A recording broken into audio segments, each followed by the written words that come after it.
Ration అనేటటువంటి దాంట్లో ఎప్పుడూ కుంభకోణం జరుగుతూనే ఉంటుంది.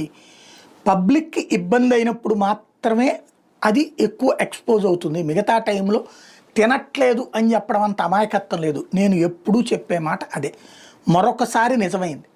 వినూత్నమైనటువంటి విధంగా రాజకీయ పార్టీ అసలు ఏం చెయ్యాలి, ప్రతిపక్షంలో ఉంటే ఎట్లాంటి పని చెయ్యాలి అన్నది నిరూపించాడు తిరుపతికి సంబంధించిన కరుణాకర్ రెడ్డి బిడ్డ అభినయ్ రెడ్డి.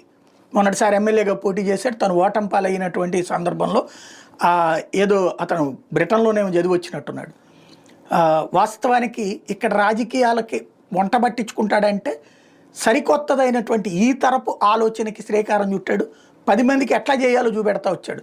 మద్యం షాపులు తెల్లవారుజాము నుండి అర్ధరాత్రి దాకా నడుస్తున్నాయి అన్నది, బెల్ట్ షాపులు ఎట్టుంటున్నాయో నిరూపించుకుంటూ ఇంతకుముందు వస్తాయి. ఈ దఫా రేషన్ కుంభకోణం, ఏది దాన్ని ఏమంటారు,